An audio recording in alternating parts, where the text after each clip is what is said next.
Hi there, this is Danny Flex and welcome to the latest edition of SecondsOut FLEXpectations. I'm here every Thursday, usually, at 4:30pm to talk about the boxing action to come over the weekend.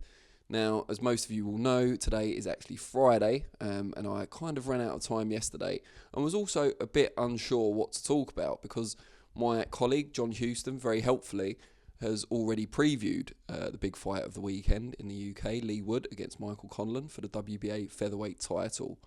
But what I thought, it kind of came to me this morning, is that it would be worth taking a closer look at the two trainers involved.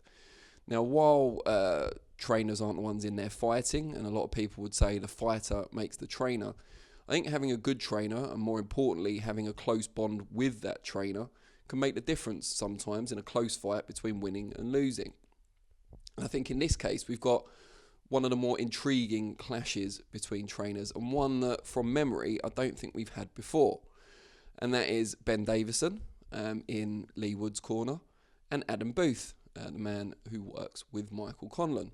So I want to talk about those, and I think both men come into this fight with something to prove. And that may seem a little unfair on Adam Booth, considering he brought David Haye to world titles in 2 divisions, took Andy Lee to a world title when other trainers had struggled to do so previously, got Ryan Burnett in an abbreviated career to unified glory. So I think most people would say Booth's legacy is there. His quality, his class, his accomplishments speak for themselves. However, the detractors out there would kind of take that mindset of, what have you done for me lately? Booth only really trains, although a lot of fighters are in his gym, he only really hands-on trains now Michael Conlan and Josh Kelly. And obviously trained Liam Williams for the Chris Eubank Jr. fight recently, although we're yet to know if that was a one-shot deal or if Williams will continue to work with Booth going forward. But if you're judging him on recent form, it doesn't make for sparkling reading. Josh Kelly, of course, stepped up for his acid test, if you like, against David Avanesian, and despite a bright start, was not, pretty quickly overwhelmed by a very good fighter, no doubt.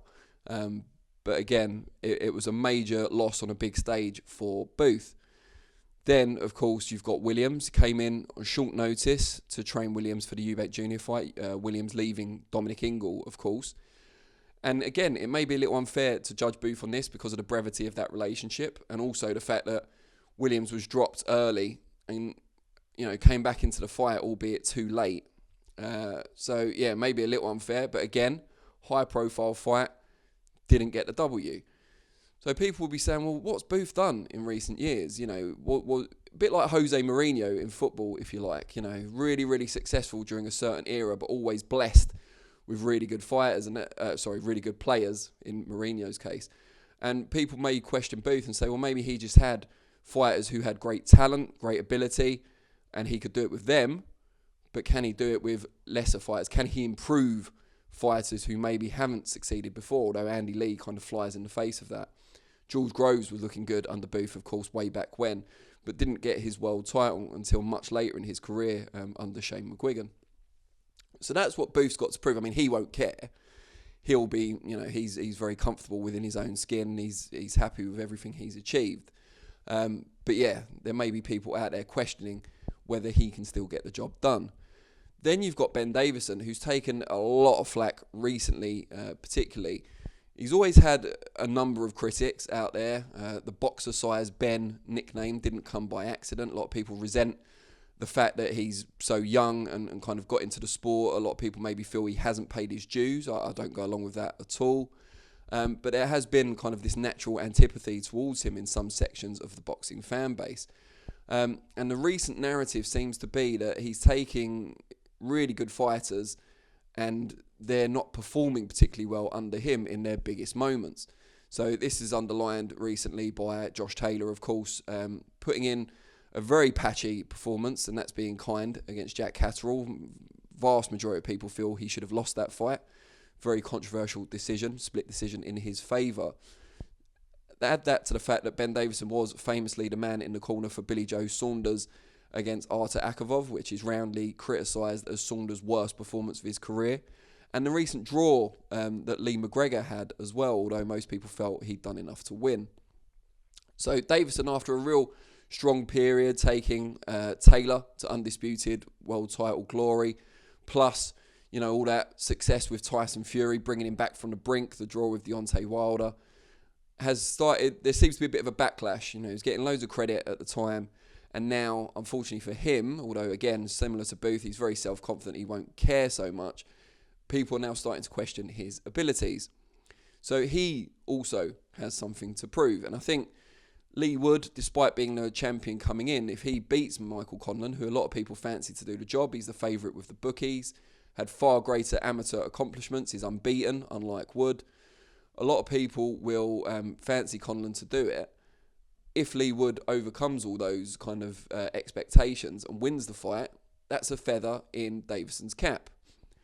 Similarly with Booth, if he can bring Conlan to world title as a professional, despite having that natural ability to work with, or ability that was already there, maybe not natural ability, then it's kind of a good thing for him, because he's shown that in this day and age, he can still improve a fighter. Because let's be honest, Conlan thus far has done everything asked of him, but hasn't really sparkled in any particular fight and hasn't fought world-level opposition until now. Leigh Wood has performed better and more consistently as a pro, it's fair to say, despite the defeats on his record, and comes into this on the best win of either man's resume against Can Xu.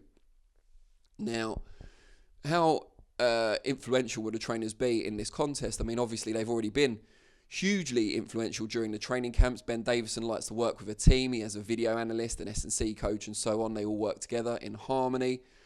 So that's one way of doing things, and Leigh Wood seems to have responded incredibly well to that. He's talked openly many times about how he likes having all these things kind of explained to him, having it all set out. He understands why he's doing everything. Booth, meanwhile, has been able to give Conlan a lot of one-on-one attention because, as I said, he's only really a hands-on trainer now with the likes of Conlan and Josh Kelly.